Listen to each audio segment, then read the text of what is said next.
Good morning दोस्तों। आज हम बात करेंगे आशीष अरोड़ा सर की चेकलिस्ट नंबर 344 के अर्थमेटिक सेक्शन की। तो सबसे पहला क्वेश्चन निकल के आता है हमारा कि एक मिक्सचर है। मिक्सचर में क्या दिया हुआ है कि एक मिक्सचर है, उसमें मिल्क और वाटर का रेशियो दिया हुआ है, मिल्क रेशियो वाटर दिया हुआ है 3:4। दूसरा मिक्सचर है, मान लिया मैंने ये, और बी मिक्सचर दिया हुआ है, उसमें मिल्क और वाटर का रेशियो दिया हुआ है 3:1। अब बोल रहा है कि कितनी क्वांटिटी इसके अंदर मिलाई जाए ताकि मिल्क और वाटर का रेशियो है लास्ट में वो 1:1 रह जाए। देखो 1:1 में हो जाए मतलब 1/2 हो जाए। तो इधर मिल्क का रेशियो करूँगा तो 3/7, इधर करूँगा तो 3/4। एलिगेशन लगा लेते हैं 3/7, 3/4, 1/2। 28 एलसीएम लेके सबको मल्टीप्लाई कर देता हूँ तो इधर आ जाएगी वैल्यू 12, इधर आ जाएगी वैल्यू 21 और इधर आ जाएगी वैल्यू 14। तो इनका रेशियो कितना आ जाएगा 7:2। अब पहले की 7 लीटर में तो 7 लीटर क्वांटिटी है तो 7 लीटर 7 यूनिट की वैल्यू 7 लीटर के बराबर है, तो 1 यूनिट 1 लीटर के बराबर हो जाएगी। तो इसका 2 यूनिट लेना है तो 2 लीटर के बराबर हो जाएगी। तो 2 लीटर मिक्सचर इंक्लूड करना पड़ेगा इसके अंदर। ये हमारा आंसर हो जाएगा। नेक्स्ट क्वेश्चन बहुत ही इजी क्वेश्चन है, अगर आप लोग देख के भी कर सकते हो कि एक पाइप है, पाइप का सिरा कैसा होता है? पाइप का सिरा होता है ऐसा, सर्कुलर होता है। सर्कुलर में क्या होता है, इस एरिया से पानी निकलता है, ठीक है, इस एरिया से पानी निकलता है, मतलब एरिया से पानी निकलता है तो πr² होगा इसका, जिस क्षेत्र से पानी निकलेगा उसका। अगर पहले का एरिया बोल रहा है कि पहले की अगर d डायमीटर है, d डायमीटर का मतलब क्या हुआ, रेडियस कितनी हो जाएगी d/2। तो d/2 होने के बाद में उसका क्षेत्रफल कितना हो जाएगा πd²/4। दूसरे की बात कर लेते हैं कि डायमीटर 2d हो जाता है तो रेडियस कितनी हो जाएगी 2d/2 यानी d हो जाएगी। तो इसका एरिया कितना हो जाएगा पाई इंटू d²। अब देखोगे पहले में ये देखो ये डिवाइड में 4 आ रहा है, इसकी वजह से इसको 60 मिनट लग रहे हैं।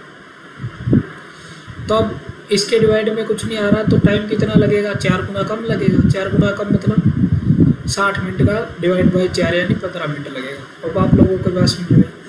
अब नेक्स्ट क्वेश्चन बोल रहा है कि x लीटर कोई कंटेनर है, उसके अंदर x लीटर प्योर मिल्क है,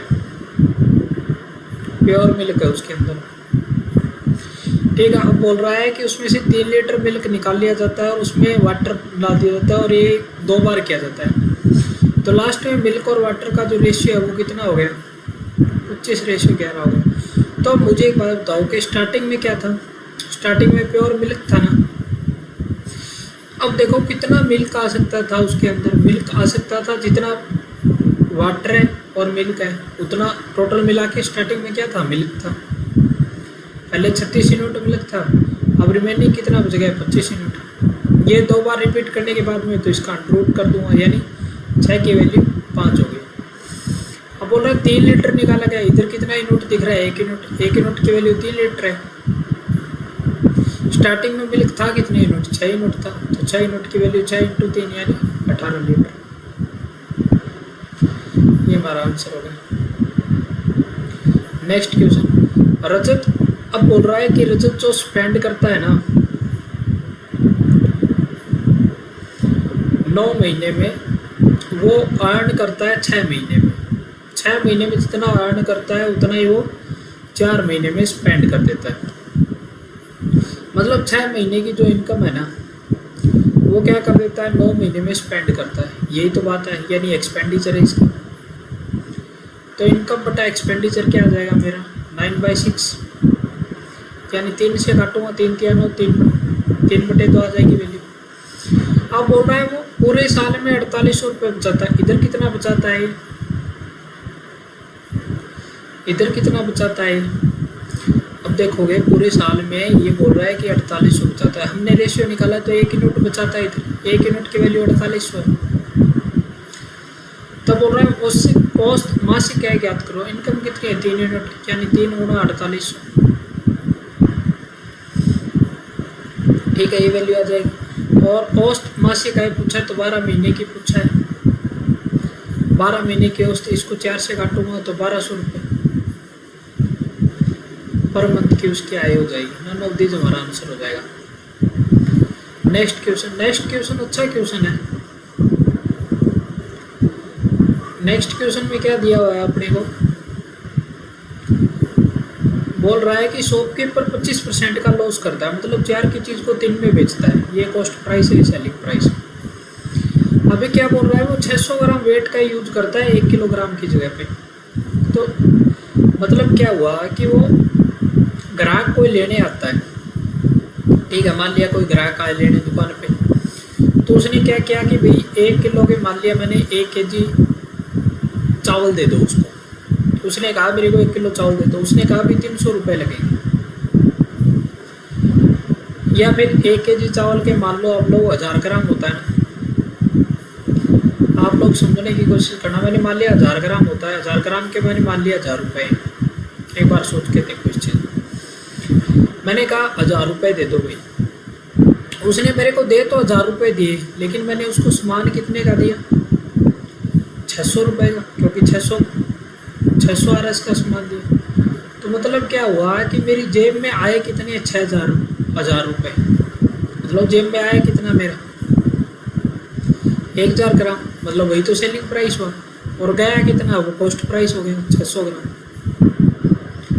समझे आप लोग, और आप लोगों को ये बेटर क्लियर हुआ होगा। तो 2 0 से 2 0 कैंसिल, 3 और 5 का रेशियो आ गया इसका, सेलिंग और कॉस्ट प्राइस का। 4 तिया 12, 5 तिया 15, मतलब 12 की चीज़ को 15 में बेच रहा है, तो 3 यूनिट का बेनिफिट कितने पे, 12 पे, 100 पे कितना, डिवाइड बाई 4, 25% का प्रॉफिट हो गया उसको ओवरऑल। नेक्स्ट क्वेश्चन बोल रहा है कि 2 नंबरों का रेशियो वो 3:5 का रेशियो है। एलसीएम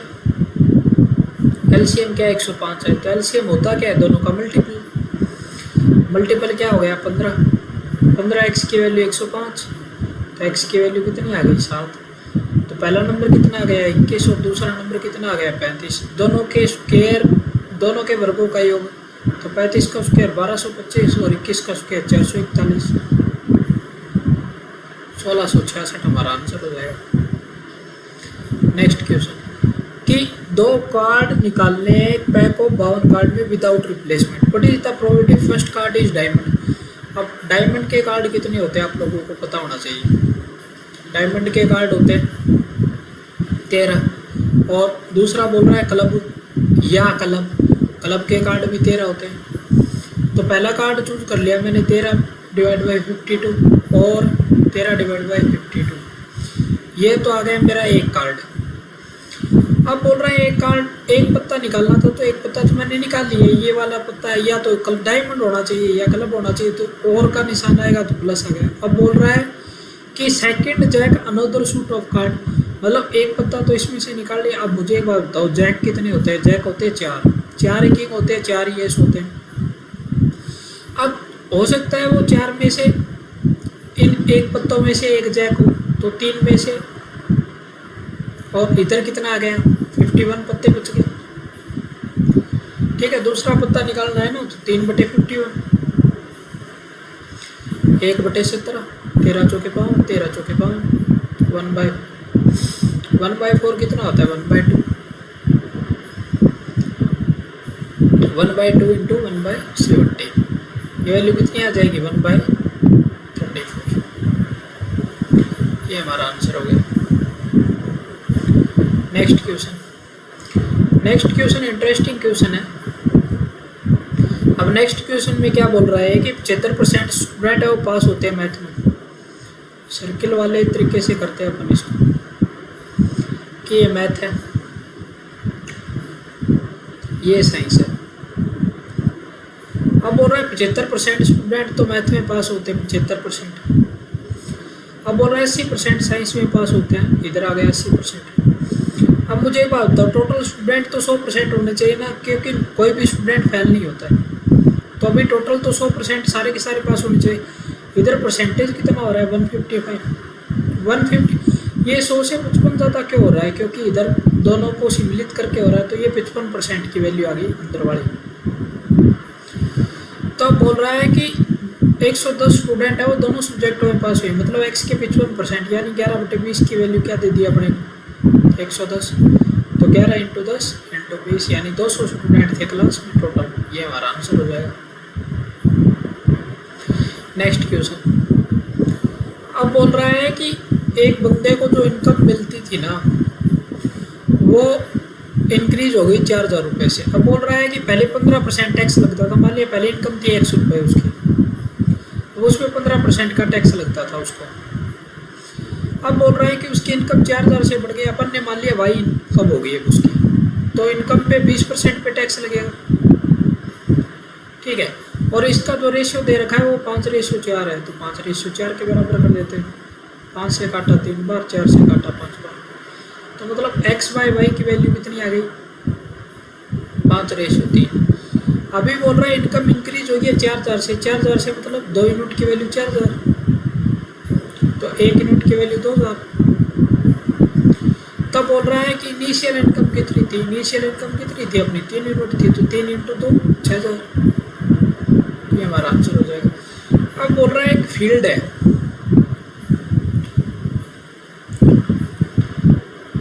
ठीक है, रेक्टेंगुलर फील्ड है, अपन बना लेते हैं उसको। क्या हो गया इसको,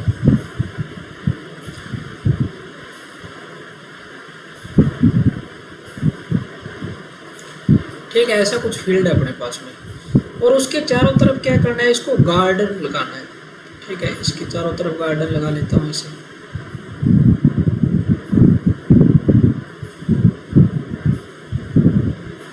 ठीक है, गार्डन होगा। अब बोल रहा है कि रेक्टेंगुलर फील्ड है, उसका पेरीमीटर, अंदर वाले का रेक्टेंगुलर फील्ड है, उसका पेरीमीटर कितना है, पेरीमीटर मान लिया इसकी लंबाई l है और इसकी चौड़ाई b है, तो 2 × l + b की वैल्यू क्या देती है अपने को 140 देती है, तो l + b की वैल्यू कितनी आ गई 70 आ गई। अब बोल रहा है कि जो बाहर वाला एरिया लगाया गया है ना, वो 3 मीटर चौड़ा है, मतलब 3 मीटर इधर से चौड़ाई है इसकी, 3 मीटर इधर से चौड़ाई है इसकी, 3 मीटर इधर से, 3 मीटर इधर से, ठीक है। तो देखोगे तो 3 मीटर इधर बढ़ गया, 3 मीटर इधर बढ़ गया, तो टोटल लेंथ में तो 6 मीटर की हो गई ना बढ़ोतरी, और चौड़ाई में कितनी मीटर की बढ़ोतरी हो गई, 6 मीटर की चौड़ाई में हो गई। तो इसका एरिया क्या हो जाएगा l + 6 × b + 6। अगर बड़े वाले पूरे एरिया में से मैं इस खाली स्थान में से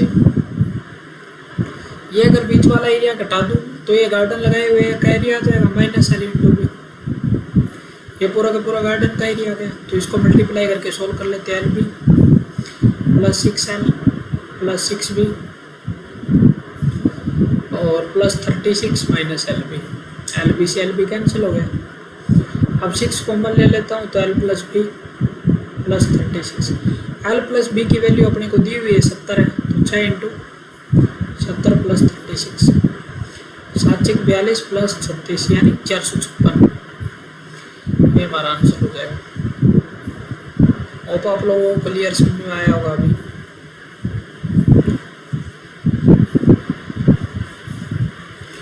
नेक्स्ट क्वेश्चन की बात कर लेते हैं। नेक्स्ट क्वेश्चन क्या दिया हुआ है कि जयंत एक सर्टेन डिस्टेंस पे अच्छा नेक्स्ट क्वेश्चन पूछ लगा, ठीक है। नेक्स्ट क्वेश्चन में क्या दिया हुआ है कि difference of simple interest and compound interest on a sum of 12.5% 3 साल के लिए। तो मुझे बात दो 12.5% की फ्रिक्शन वैल्यू क्या होती है 1/8 होती है।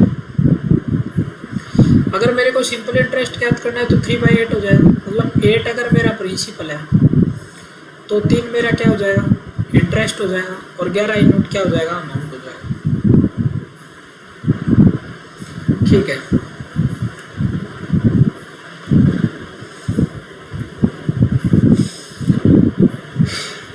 अब दूसरी बात देखो, अब बोल रहा है कि 3 साल के लिए कंपाउंड इंटरेस्ट क्या हो जाएगा 8³ 1/8, मतलब 8 की वैल्यू 9 हो जाएगी 1 साल में, तो 3 साल में कितनी हो जाएगी 512 से 729। तो इधर देखोगे आप लोग तो इधर तो प्रिंसिपल मेरा 8 यूनिट है, और इधर मेरा 512 यूनिट है, तो प्रिंसिपल को सेम कर लेते हैं। तो इसको 64 से मल्टीप्लाई, तो इसको भी 64 से मल्टीप्लाई, ठीक है। इसको 64 से मल्टीप्लाई किया तो इधर वैल्यू कितनी आ जाएगी मेरी 704। 704 और 729 के बीच का अंतर कितना है 25 यूनिट का, लेकिन ये तो बोल रहा है 875 यूनिट का है। तो एक यूनिट की वैल्यू कितनी आ जाएगी 875 डिवाइड बाय 25, 25 थी 75, 12, 25 5 125, 35 यूनिट आ गई वैल्यू। एक यूनिट की वैल्यू 35 आ गई। तो अपने को राशि पूछिए, राशि कितनी हो जाएगी 512 यूनिट इंटू 512, ठीक है। बस इसको सॉल्व कर लेना। 35 दूनी 70, 07, 35 एकम 35, 35 और 7 42, 2 4, 35 5 175, 175 4 17,920।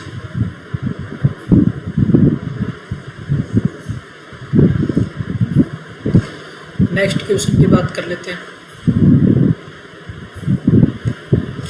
नेक्स्ट क्वेश्चन दिया हुआ है कि जयंत एक सर्टेन डिस्टेंस पे जाता है और वापस किसी सवारी करके आता है और टोटल 39 सेकंड लगते हैं, 39 मिनट लगते हैं उसको। ये डिस्टेंस है। अब दूसरी बात क्या बोल रहा है ये कि अगर वो चलते हुए जाता है तो दोनों साइड में 57 मिनट लगते हैं। अब दूरी समान है, उसको एक साइड आधा टाइम लगेगा, चल के जाएगा तो सेम स्पीड से जाएगा, 57/2 यानी 28.5 मिनट लगेंगे एक साइड। इधर साइड 28.5 मिनट लगे इसको, तो आने में भी 28.5 मिनट लगे। अब बोल रहा है वो दोनों तरफ अगर राइड करके आता तो कितना टाइम लगता है उसको। अब देखो टोटल टाइम उसको दोनों साइड में, एक साइड में कितना टाइम लग रहा था उसको 39 मिनट लग रहे थे। तो एक्स्ट्रा टाइम उसको लगाया है, वो किसकी वजह से लगाया है, वो उसकी वजह से लगाया है कि वो राइड करके गया था। तो 28.5 अगर 39 में से माइनस करूँगा तो ये वैल्यू आ जाएगी 10.5। तो एक साइड राइड करने का टाइम कितना लगा उसको 10.5, तो दोनों साइड कितना टाइम लगेगा इसको 2 से मल्टीप्लाई यानी 21 मिनट लगेगा उसको। मेरा आंसर हो गया। नेक्स्ट क्वेश्चन बोल रहा है कि वर्कर ऑफिस में रेशियो था उनका डिक्रीज हो गया, 15 से 12 वर्कर डिक्रीज हो गए, और वेज था वो 16 से 24 हो गया। बस इसका सिंपल रेशियो, ये वैल्यू 240, ये वैल्यू 288, ये 24 से काटा तो 12 बार, 24 से काटा 10 बार, तो 5 रेशियो। इनके वेज में क्या ओवरऑल फर्क पड़ा, तो इस अनुपात में फर्क पड़ा, 5 से 6 हो गई वैल्यू। अब आप लोगों नेक्स्ट क्वेश्चन कि अनुज जो है वो सेल करता है एक चेयर को 9% प्रॉफिट पे। चेयर जो है वो 9% के प्रॉफिट पे सेल करता है, ये प्रॉफिट है। अभी बोल रहा है कि टेबल को 18% के लॉस पे, टेबल 18% के लॉस पे, ठीक है, ये लॉस है। तो उसको ओवरऑल लॉस होता है 270 रुपये। ओवरऑल लॉस कब होगा, जब लॉस बड़ा होगा, यानी 18T माइनस 9C की वैल्यू कितनी आ गई अपने पास में 270। 9 से काट लेता हूँ इसको, इधर आ जाएगी 2T minus C equal to 30, ठीक है, ये वैल्यू आ गई। अभी क्या बोल रहा है कि बट इफ सेल 14% के लॉस पे चेयर को सोल्व करता है, मतलब 14 से लॉस है, और टेबल को 16% के प्रॉफिट पे, टेबल 16T। अभी क्या बोल रहा है अर्न करता है। अर्न कब करेगा, जब ये वाला ज़्यादा होगा, यानी 16T में से 14C माइनस करना है, 16T माइनस 14C, इसकी वैल्यू कितनी दे रखी है 120। इसको 2 से काटूंगा तो 8T minus 7C equal to 60, ये वैल्यू आगे 2 से कट कर दिया मैंने इसको। ये प्रतिशत में लॉस दिया हुआ था, तो इसको बराबर करने के लिए क्या करूँगा 4 से मल्टीप्लाई, 4 दूनी 8T माइनस 4C बराबर 120। अब देखो इसमें से ये घटा देता हूँ, ये प्लस हो गया, ये माइनस हो गया, इधर से इधर कैंसिल हो गया, तो वैल्यू हो जाएगी 3C इक्वल टू 60। C की वैल्यू कितनी आ गई 20। ये 20% की वैल्यू है, तो टोटल वैल्यू आ जाएगी 2000। और चेयर का ही पूछा, चेयर का क्रय मूल्य कितना आ जाएगा 2000। 140 पीपल है, वो 51 दिन में पेन और उन्होंने 25 दिन 51 दिन में टोटल काम करने का ठेका उठाया। अब 25 दिन के बाद में पता चलता है कि उन्होंने 35 दिन, मतलब 140 बंदों ने 25 दिन में कितना काम कर दिया। अभी टोटल काम का 35% यानी 7/20 काम कर दिया। तो x का 7/20 कर दिया तो टोटल काम कितना था, 140 × 25 × 20/7, इतना था काम। अब बोल रहा है कि कितने और व्यक्ति चाहिए, मतलब 140 में कितने और व्यक्ति चाहिए, मेरे को x व्यक्ति चाहिए और काम कितना करवाना है उससे, 65% करवाना है। तो 65% मतलब इधर आ जाएगी वैल्यू 13 × 20। और टाइम कितना चाहिए उनको, 25 दिन तो यहाँ खर्च हो गए, तो 51 दिन में काम कंप्लीट कराना है, तो मतलब 26 दिन लगेंगे। तो इसको सोल्व कर लेते हैं। 20 से 20 कैंसिल, 13 से काटा 2 बार, 7 से काटा 20 बार और 20 से काटा 10 बार, यानी 140 + x = 250। x की वैल्यू कितनी आ जाएगी, 110। व्यक्ति कितने चाहिए एक्स्ट्रा, 110 व्यक्ति और चाहिए। अब नेक्स्ट क्वेश्चन बहुत ही इंटरेस्टिंग क्वेश्चन है कि एक शॉपकीपर सोल्ड करता है एक आइटम को 25%। मान लिया मैंने उसका कॉस्ट प्राइस था 100x, अभी सेलिंग प्राइस कितना हो जाएगा, 125x हो जाएगा। अभी क्या बोल रहा है कि कॉस्ट प्राइस 20 कम हो, 20 कम कर देते हैं, 100x - 20 और सेलिंग प्राइस 20 ज़्यादा, मतलब 125x - +20, सेलिंग प्राइस 20 ज़्यादा हो।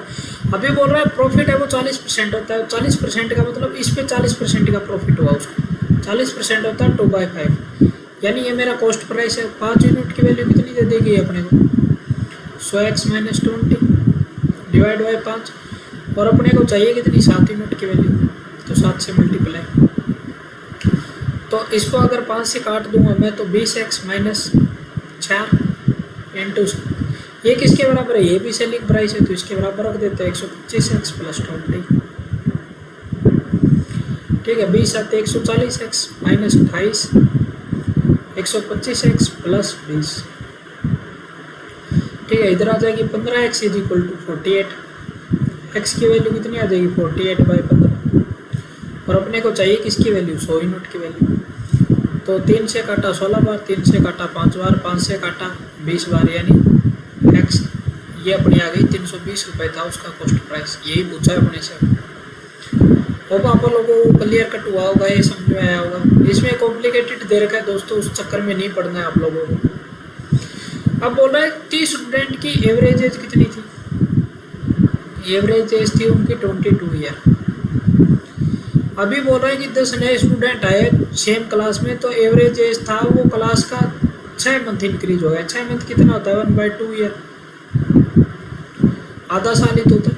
तो मुझे बताओ कि 10 स्टूडेंट आए थे, उनका एवरेज एज 22 तो था ही था, और 22 से कितना जाता था, 1/2 जाता था, और 1/2 किस में डिस्ट्रीब्यूट हुआ है, टोटल 30 और 10 40 स्टूडेंटों में, 40 × 1/2 यानी 20। तो 22 तो उनका था ही था एवरेज एज, और 20 जो बड़ा है वो 10 में सब में डिवाइड होगा, 2/10, यानी 2 साल और इंक्रीज हो जाएगा, यानी उनका एवरेज एज कितना हो जाएगा, 24 साल। ठीक है,